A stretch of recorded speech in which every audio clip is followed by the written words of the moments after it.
He has authored monograph on capital account and other publications as well. So Mr. MR Venkatesh has also authored a detailed report on the farm sector in India in the context of ongoing Doha round of negotiations. He is a visiting faculty in various professional institutions, chambers of commerce, and universities. Mr. MR Venkatesh has authored a book titled Sense, Sensex, and Sentiments in 2011. He has also authored a much talked about book which he recently launched, Dr. Manmohan Singh, A Decade of Decay, in 2013. The book explains the challenges confronting India and Indian economy under the leadership of Dr. Manmohan Singh. The foreword of this book has been authored by Dr. Subramaniam Swamy. So at this point, I would hand over it to Mr. MR Venkatesh, and he can give a little bit introduction about himself. And before that, I would like to say that this Google Hangout and a series of these kind of hangouts are being offered by OVBI, Overseas Volunteer for Better India, and we are trying to educate the Indian public about how you can help and how every Indian can contribute to make the India a better place. So Mr. MR Venkatesh. Good afternoon, friends. I hope I'm audible. Okay. So yes, you are audible. Please go ahead. Okay. So I am grateful to the Volunteers for Better India to have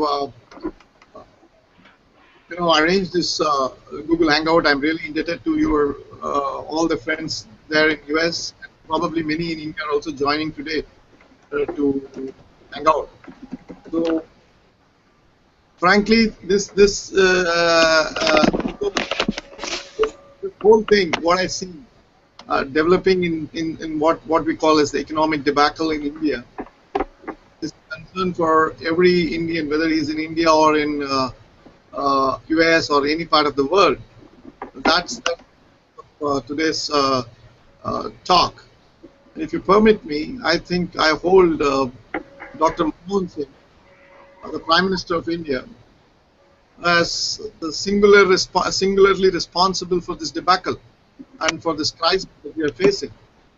I think if you permit me also, that if you look at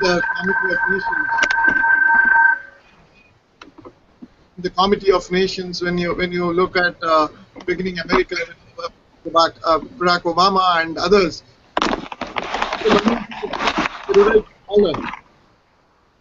must be the most erudite scholar in leading.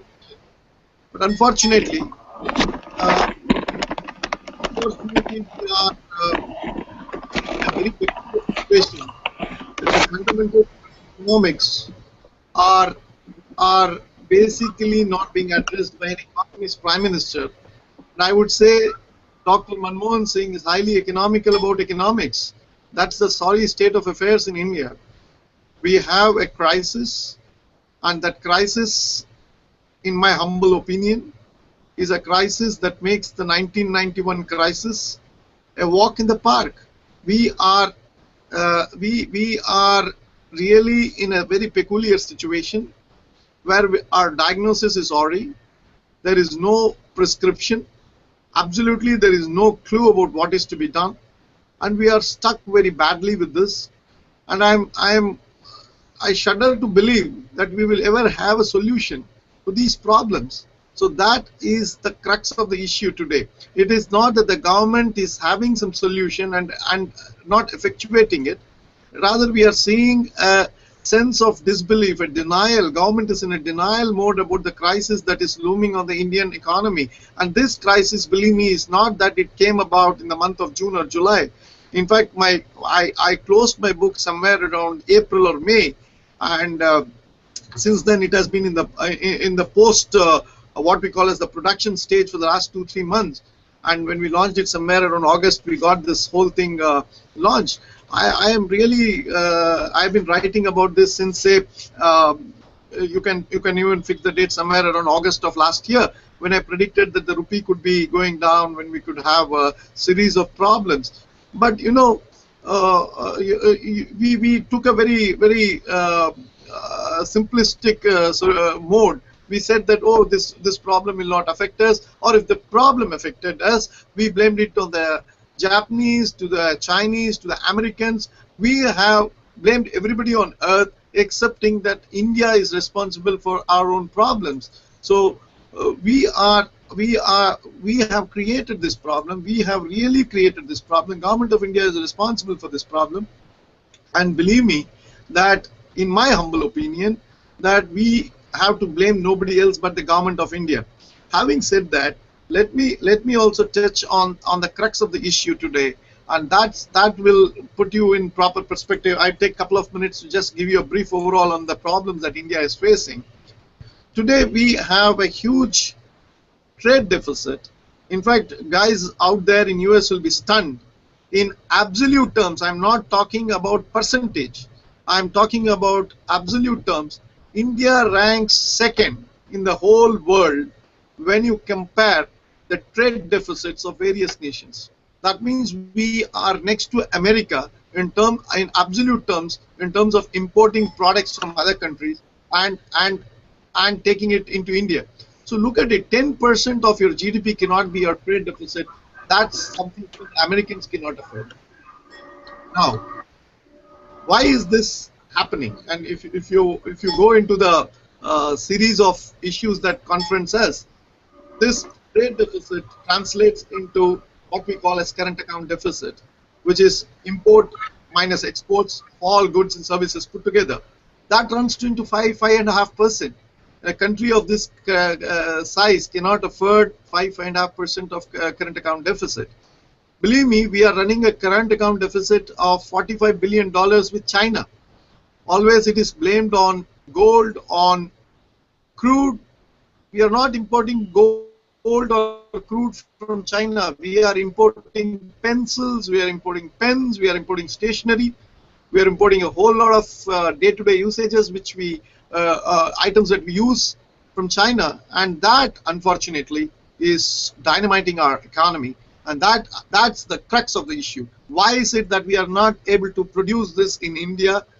That's simply because that we have running a huge governance deficit.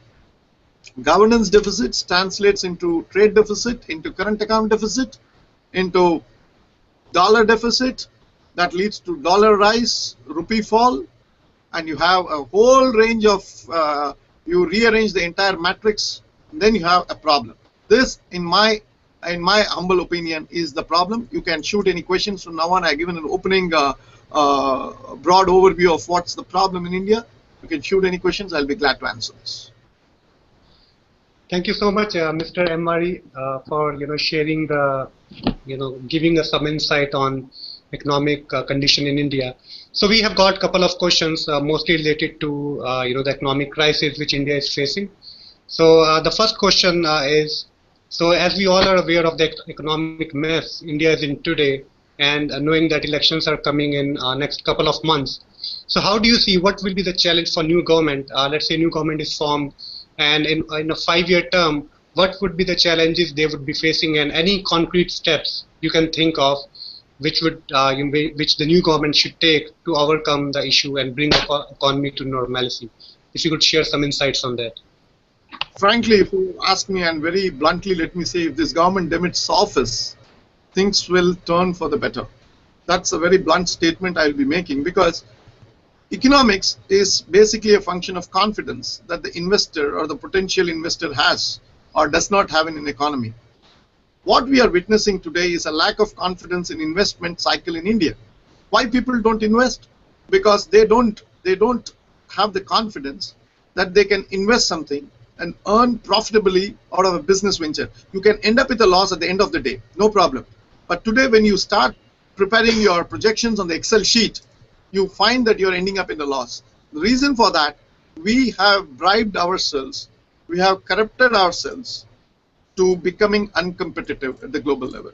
You want a minister to sign at the federal level, the going rate is anywhere between 20 to 25% of a project. That translates at the 50% when you add the state, the panchayat level, the bureaucrats, the bankers, the lawyers, and so many other people. Add that, you, instead of a 100 crore project, you end up with a 150 crore project. Let me give you a small example. A 100 crore road, for instance, costs you 150 crore. 100 rupees on a particular road will cost you 150.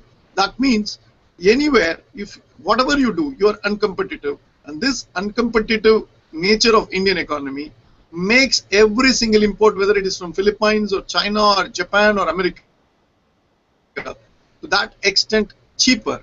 And once you have thrown open the world, we are with a third world government with a first world aspiration of people, and this is not working. That dichotomy is coming and blowing at our face. This is going to be the challenge. The reconciliation of these two things, the aspiration of the people with good governance, is going to be the single largest challenge. But having said that, let me say that if this government demits office, you will have the confidence coming back onto the economy. Okay. Yeah, thanks for sharing sharing that, Mr. MRV.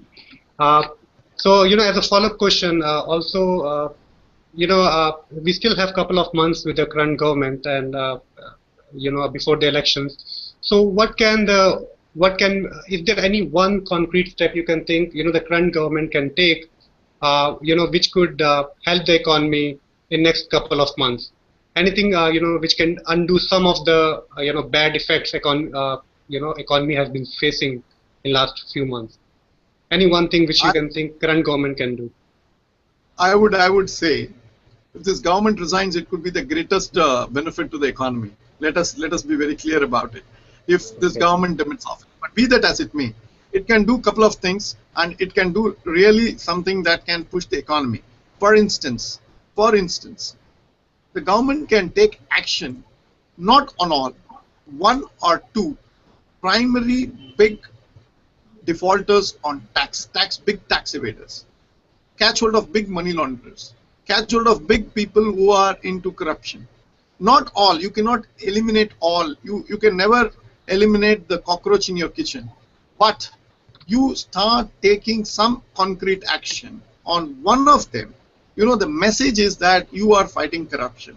Today the problem for India is not, believe me, is not of economics. It is of psychology. It is of investment psychology. People are not ready to bring investment. You guys out there in US, even when the rupee went to 68, you were not willing to put money into India. Why? That's simply because you expected to go to 75.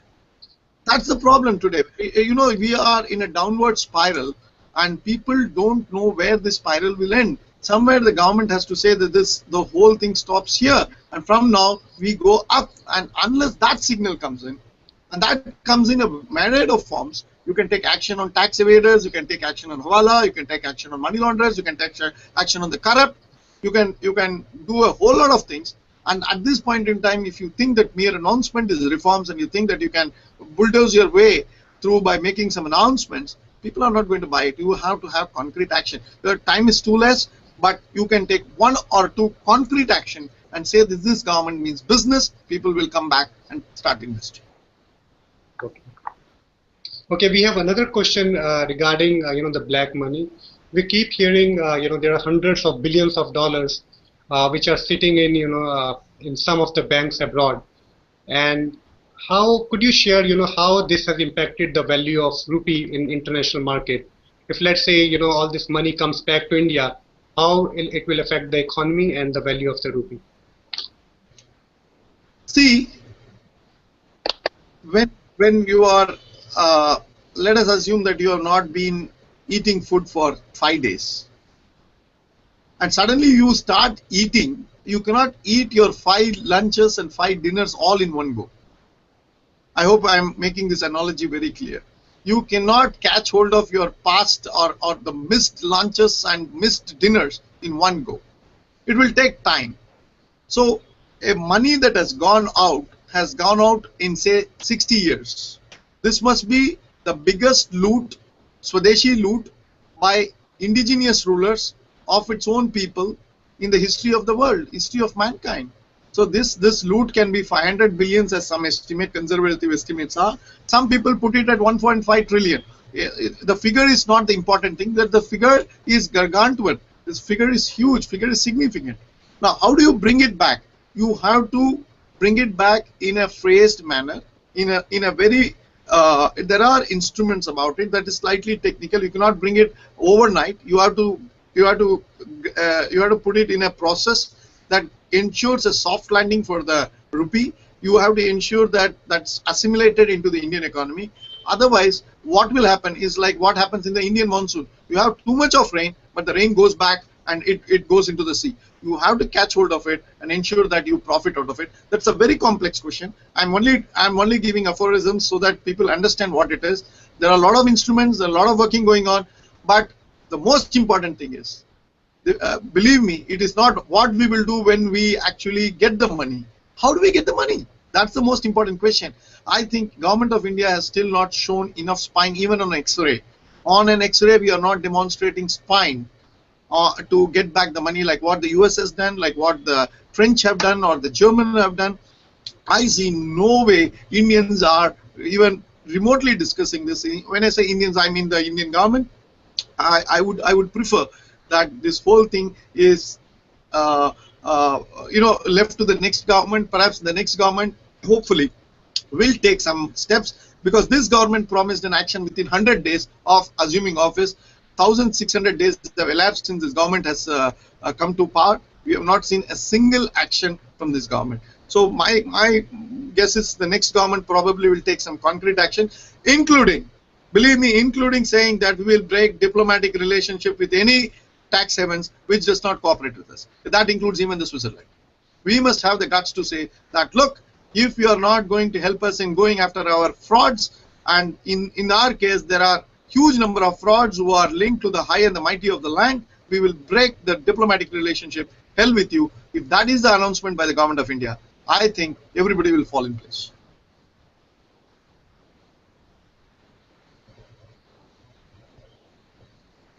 Yeah, thank you so much, MRV, for sharing the answer.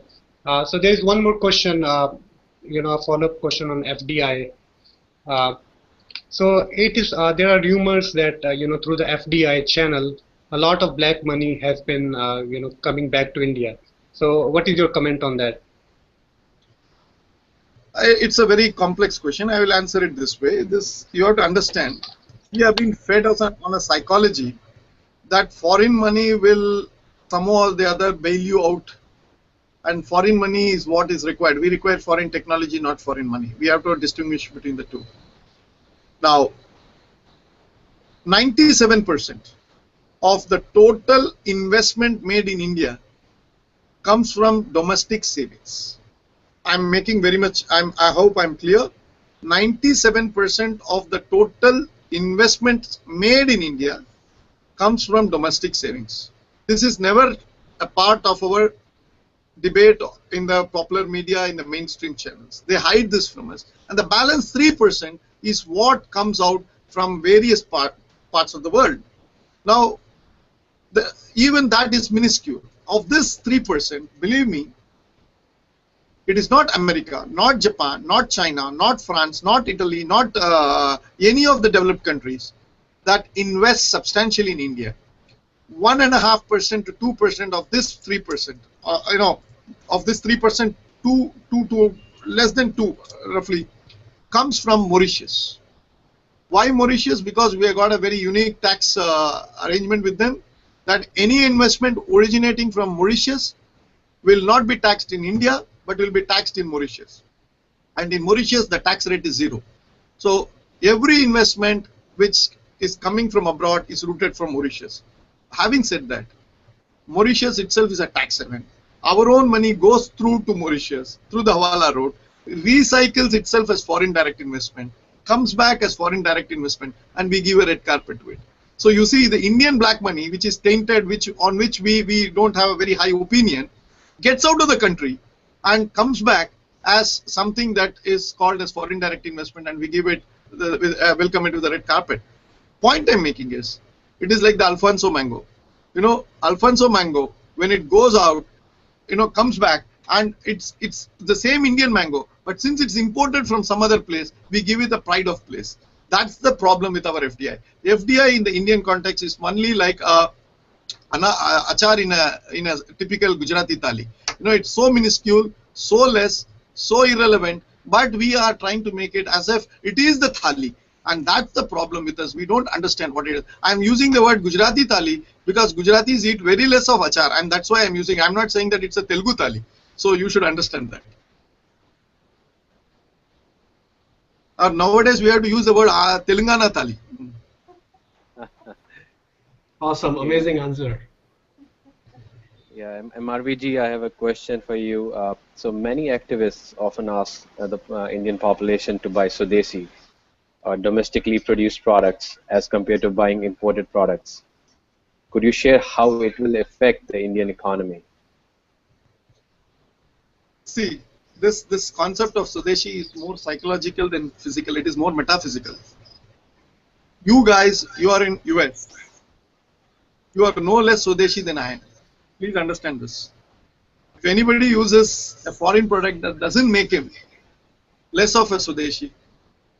Okay? Mahatma Gandhi, I am told, used a car. He was asked this question, hey, you are a Swadeshi, you can't use a foreign car. He said, as long as the Indian car is not manufactured, I will use a foreign car, period. And this came from the icon of Swadeshi, the very thought of Swadeshi. Now, having said that, I will tell you, Swadeshi is more, as I said, an understanding that is not limited to drinking Coke or not drinking Coke or having a burger here or wearing a Levi jeans. It's not that.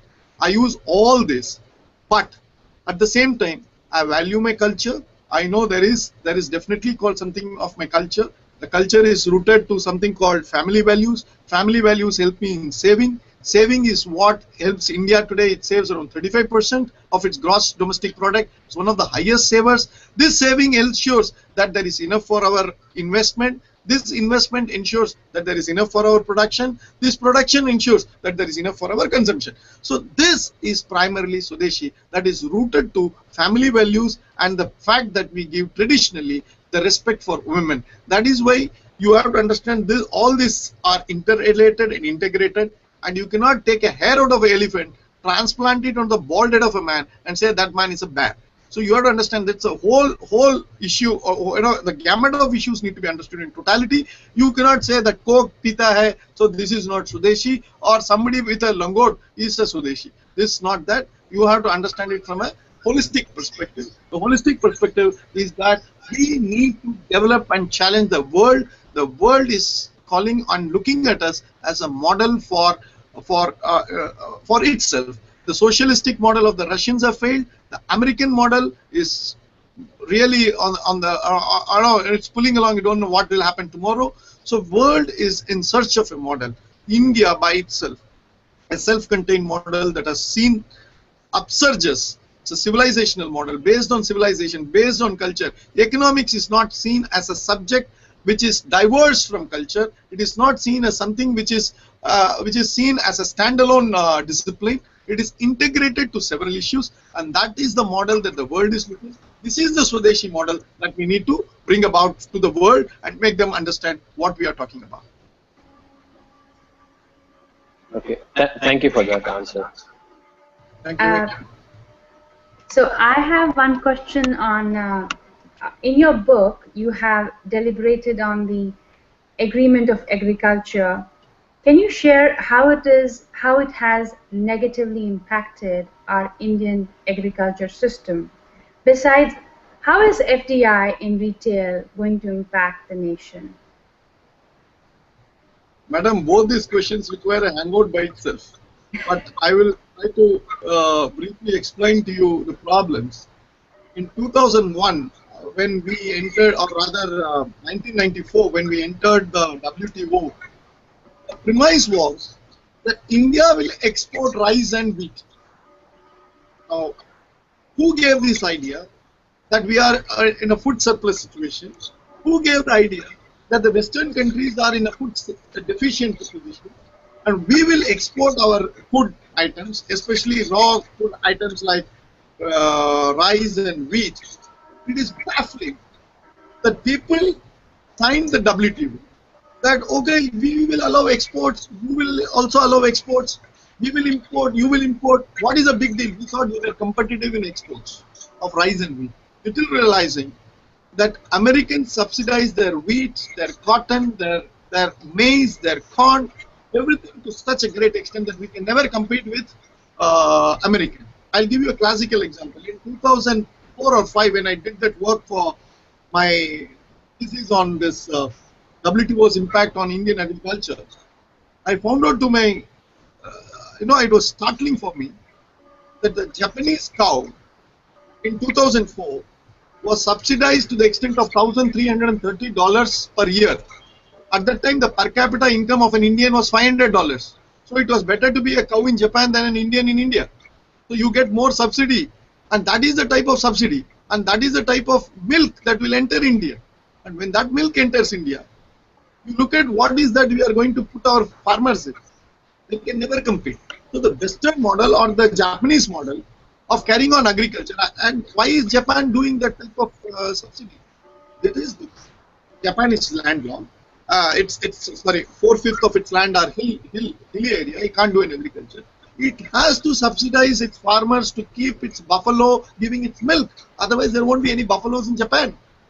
And the Californian rice that was sought to be exported to Japan was met with a stiff import target. Japanese never embraced this. The point I'm making is that agriculture is culture. Predominantly, it is culture. It is not any other industrial activity. You destroy your agriculture, you destroy your nation, you destroy your food security. You become, to that extent, open to all sorts of security manipulations. That is why we need to have looked at the whole issue holistically. We sent some babus who went on a shopping to Geneva and came back and signed the WTO. That is where we landed. That is what Doha round we tried to correct. Doha round since 2001 goes on and on and on. It's still not at on. It's going on in circles.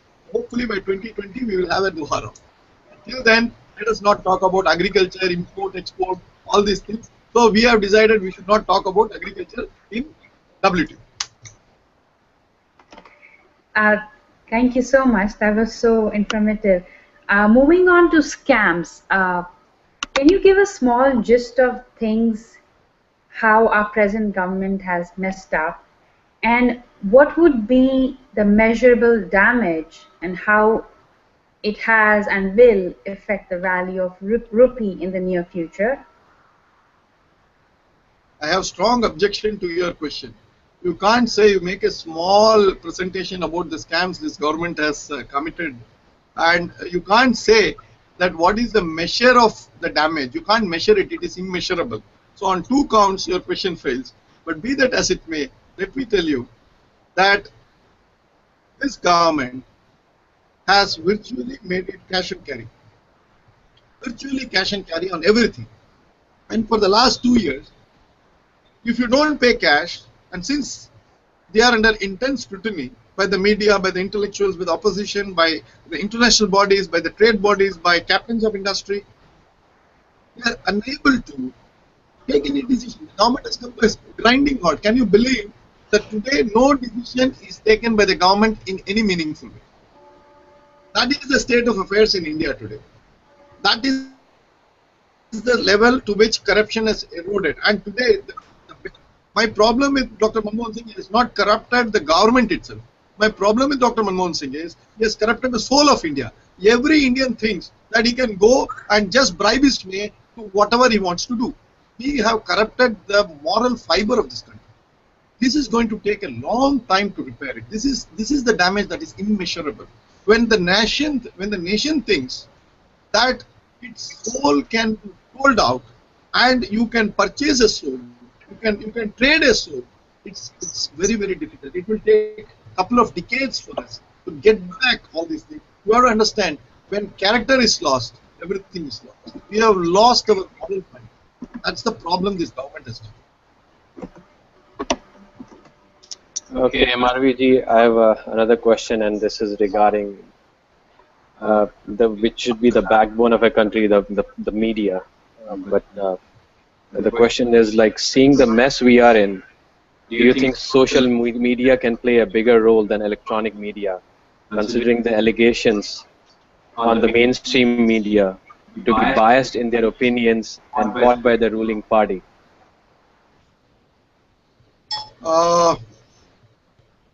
You are right that the mainstream media has lost much of its credibility. I must admit that I'm a part of the mainstream media also.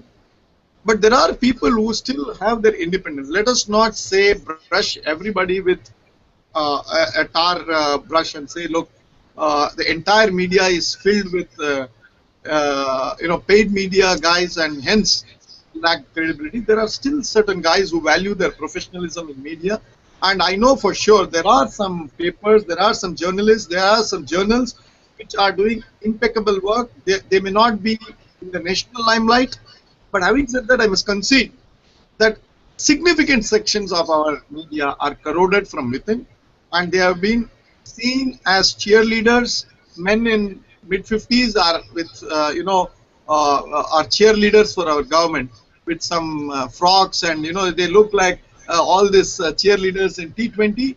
Many of them look like cheerleaders for the government on the sidelines. This brings us to the social media. I think the social media has been extraordinary in this country. If at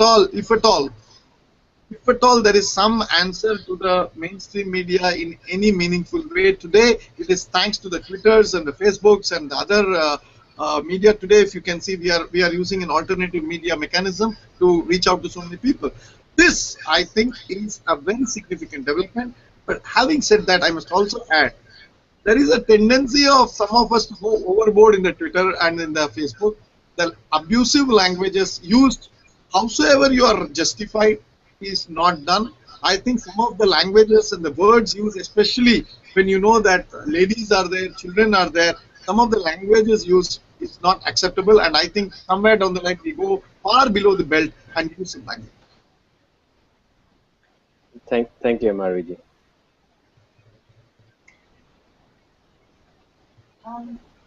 So,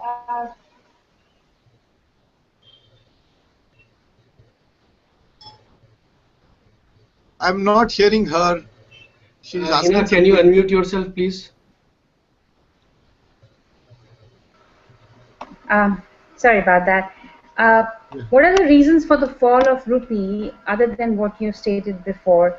What measures can be taken according to you to bring back the value, and how can the NRI community play a role in it? Why should NRI community think about rupee appreciation? I think you should be very happy with the rupee depreciation. I think this is a very suicidal question. I think you must enjoy the rupee fall and bring back some money. And the more money you bring in, the rupee automatically will climb. It's a cycle. Having said that, let us look at it. There's not much on these things that NRI community can do or we can do. In fact, the government of India cannot do much about this. The opposition party is clueless. So you must understand this is a very, very broad question. I would suggest that the market forces must determine the rupee, and the real value of the rupee lies somewhere slightly closer to 70. Why do I say that? This is because today we have built in a huge amount of inefficiency in India. If you cannot make anything between the toilet paper and a huge machinery competitively with the Chinese, and the Chinese can make it competitively and send it to India, we run trade deficits, madam, with 80 countries. 80 countries are able to produce goods in their own country, market, put it in a package, send it to India, where they pay the customs and the freight, land it into India and take it to the hinterland, and they find it they are competitive as compared to a similar good manufactured in India. 80 countries do that. So what is the problem? The problem is that we have completely eroded the competitiveness. At 60, 62, we will be running a current account deficit of around, I may say, somewhere around 5% of our GDP. So you may have to shift it to 70. But the problem in doing with 70 is that India imports crude. And when you import crude at 70, your diesel price may be 75, your petrol price may be 95. You run a huge risk of an inflationary spiral. Now, it's an Hobson's choice for the people of this country, those who manage the country, the country's economy. Damned if they do, doomed if they don't. And if this is going to be the problem of this next finance minister, and frankly, I was telling some journalists in Delhi last week that it will take 3 years for the next finance minister to clean the mess, because this is an cancer that we have brought on ourselves. We cannot band-aid it and say that let me put a band-aid and tomorrow morning everything will be all right. We require a surgery and a recuperation time that will take at least 36 months, if not 60. So to answer your question very bluntly, don't pray that the rupee will touch 55 in a jiffy. It's not going to happen. It's going to take some time. And on the contrary, 70 is probably on the cards, despite this recent, appreciation in the rupee. Thanks, MRVG. That was very explanatory and informative. So we have one question from Preetam Kanchan, who is right now viewing our Hangout on live. So his question is, Dear Sir, regarding falling rupees, Subramanian Swamy made an allegation on P. Chidambaram for misuse of participatory notes. Please shed light on this too. That's another Google Hangout subject by itself, and it was I had written a book, Sensex Sentiments, where the entire issue revolved around participatory notes. Participatory notes, are PNs, are also called phantom notes. Why phantom notes? Because if you can understand the structure, you will be able to appreciate it far better. You go to Mauritius with a sack full of money, give them the sack full of money, say $1 million, they give you a participatory note. Based on that participatory note, you instruct your stockbroker to buy your share in India, and that using that money, the stockbroker buys the share in India. And this participatory note is basically a bearer bond, which you can transfer to so many people, though SEBI says that it is able to monitor who is having this, but every time SEBI comes second up whenever it has to do an investigation on such participatory notes. I know it's slightly technical, but long and short of it is, you do not know who owns the participatory notes. The problem is, if it is held by an NRI or a resident Indian or a person of Indian origin or by an OCB, you are supposed to infract the law. But how do you know so and so is an Indian or an NRI or a person of Indian origin or an OCB, unless your KYC norm, the know your customer norm, is fully met? The problem in Mauritius is it is such a porous country that anybody can come, put some money and say that I am not a person of Indian origin, and people there believe you and give you a participatory note. And through this process of hawala money that goes out and re-enters through the participatory note, Dr. Subramanian Swamy, who has been dialoguing with me on this subject of participatory notes, is making a very serious and, in my opinion, very correct allegation that participatory notes are dynamiting the value of the rupee because of its sudden bursts of money that comes in and sudden bursts of money that goes out. That keeps the rupee on the boil, and this volatility is what is causing the problem in this country. Thank you, MR. I would at this point, I think we don't have any further questions, and I would like to give you some time to if you want to summarize this Google Hangout. Yeah, it's been a wonderful experience for me to share with you guys there in US. It's been really wonderful, though it's pretty late in the evening here in India. It's 10:45. But I did enjoy, it's been a long day. I came here almost to my office very early. But this has been pretty enjoyable talking to you chaps.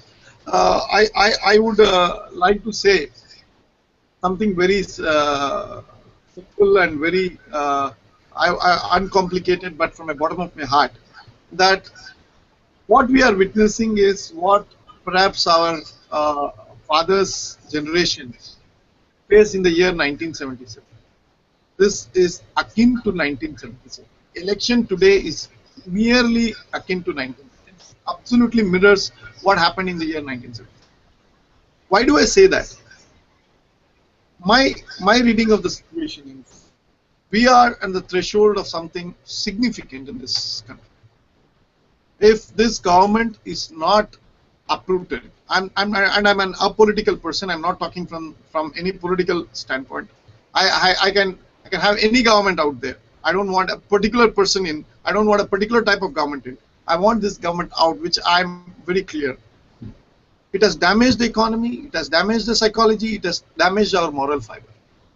And all the three takes years to repair. You can't have an economy working. I know what you guys should have felt out there in US post 9/11 2001. It took years for US to build up the confidence and win back the confidence of the investor class. You don't get a confidence merely by raising an interest rate 0.5% or dropping it 0.25%. You get it over a sustained action that you need to take. And that comes by a honest prime minister who is not only honest by himself, but has an extraordinary intolerance towards corruption. The problem today is that our prime minister is extremely tolerant towards corruption.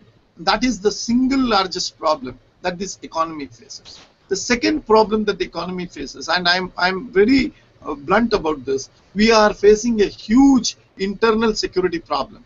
Our problem, we crib about Chinese encroachment here or the Pakistani encroachment there, but our problem is a huge set of internal security problem, which I'm afraid to say that the government does not have the courage to tackle this upfront. It simply tries to hoodwink people by making us understand that, you know, it has arrested a person here or a person there.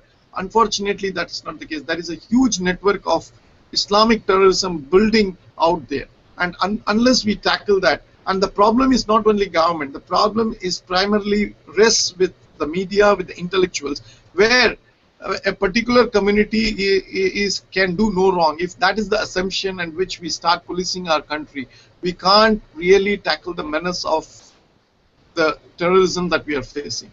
The third largest challenge that we are facing is huge inter-regional disparity. Where is Chhattisgarh on one hand? Where is Delhi on the other? Where is Mumbai on one hand? Where is Northeast on the other? We are finding it extremely difficult to reconcile the model of growth. We are unable to reconcile on how do we deal with these subjects.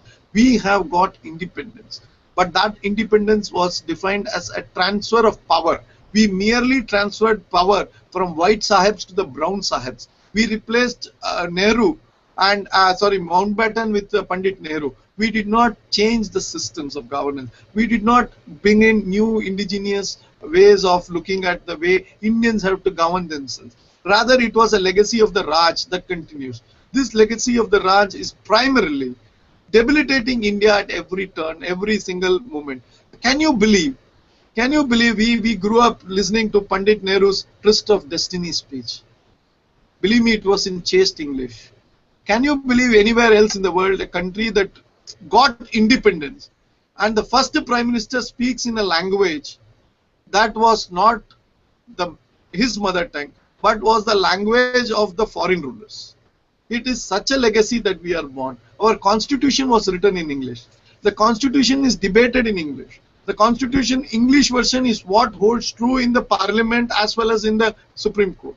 We are not linked. Perhaps I can speak well in Hindi, and probably a few of you can understand this. Probably many of you may not be able to understand Hindi. Some of you may not be understanding Tamil if I start speaking in Tamil. We have not integrated this country. A nation has certain characteristics. We have not imbibed the national characteristics. We have not put in strenuous efforts to build the nation. So we are paying a price, and the price that we are paying is that we still continue to be a developing country for 60 long years. This must be the longest span. My grandfather's books in economics said India is a developing country. My father's economics book says India is a developing country. My textbook says India is a developing country. Now my son has come to college, and I open his book. The first sentence that I see is India is a developing country. How long are we going to be in our developing country status? The first finance minister of this country said, India is now in crossroads. That was Shanmugam Chetty in the year 1947. 1997, another Chettiar came to power. He was P. Chidambaram. and he presented the budget in 1997. He said, India is in crossroads. Believe it or not, after 50 years, you're still in the crossroads. You do not know whether to go forward or backward, right or left. Something is wrong with us. We are a confused nation. We are like a deer on a dark night in a highway with a dazzling car coming before us with the headlights. We are still not yet starting to develop or think about who are we, what should we do. Unless this question is answered, I think we perennially are in a downward spiral. This, in my view, is a larger question that all of us need to ponder, larger question that all of us need to answer. Whether you are in California, whether you are in Timbuktu, or whether you are in Chennai, all of us need to answer this question. Who are we? What are we? What is this nation? What is this nation that has to do? How is this nation has to be built? What is the model of growth? What is nation building takes all about? It cannot be a painless process. It has to have certain pain points, and we need to address that. You know, closing our eyes and saying that there should not be any pain points, we are basically ducking the issues. Over to you guys. Thank you, MRVG. I think those questions all of us need to go back and think about. And that was one of the reasons, I guess, OVBI came into picture, VBI came into picture in India. So just to give you guys who are on the call a little bit of background about OVBI and why we are here today on this Google Hangout with MRVG. Maybe we never required this Hangout. We would not have required this Hangout, but we do need this Hangout to understand what's happening in India and what India is going through and how we can make India better. So just to give you a brief about OVBI and VBI, you know, after 60 years of independence, India still faces fundamental issues like rampant corruption, violence against women, child labor, farmer suicides. It is the apathy of good citizens, both residing in India and the Indian diaspora, that is we who are living abroad, NRIs, has led the country towards the ineffective governance and criminalization of politics, which are the root cause of most burning issues that India faces today. So realizing an urgent need for intervention and inspired by His Holiness Sri Ravi Shankar, the Volunteer for a Better India, VBI movement was launched in Feb 2013, this year. VBI is a massive coalition of organizations and citizens of India comprising over 250,000 volunteers on the ground. So they are our strength. Presence in over 40,000 villages and presence in over 200 colleges across India. So it is very much a grassroots level movement across India.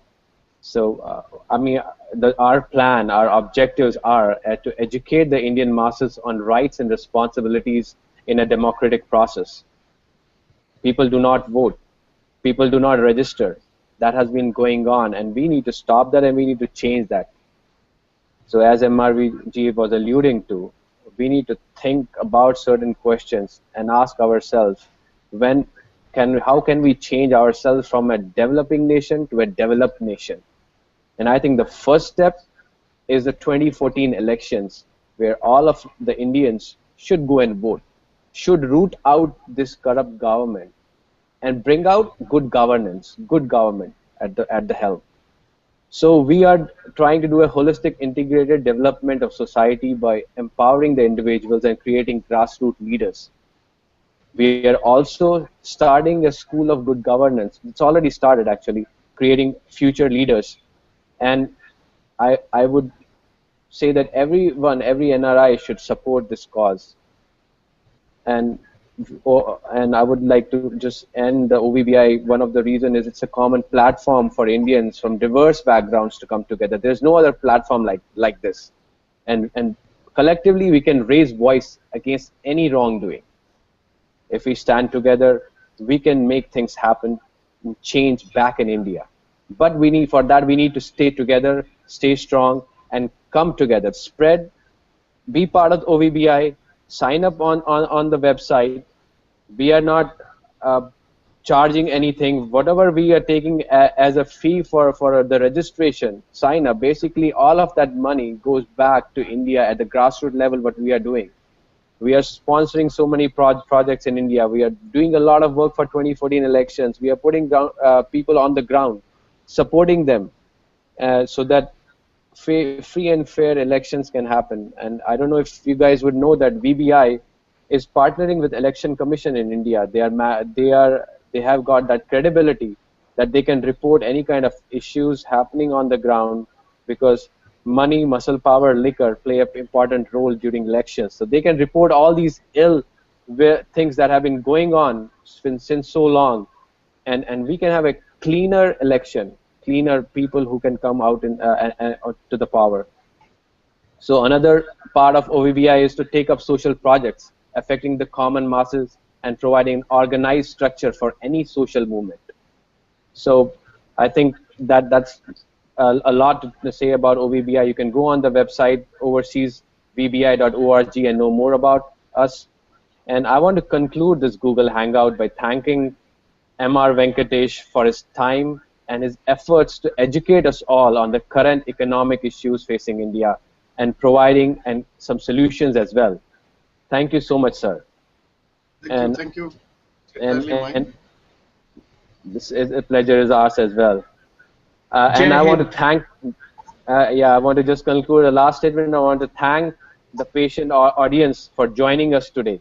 Stay tuned, and OVBI will be organizing more hangouts with eminent think tank leaders from India, keep you abreast of the situation and how we can make India better, and India of our dreams. Jai Hind. Jai Hind. Jai Hind. Jai Hind.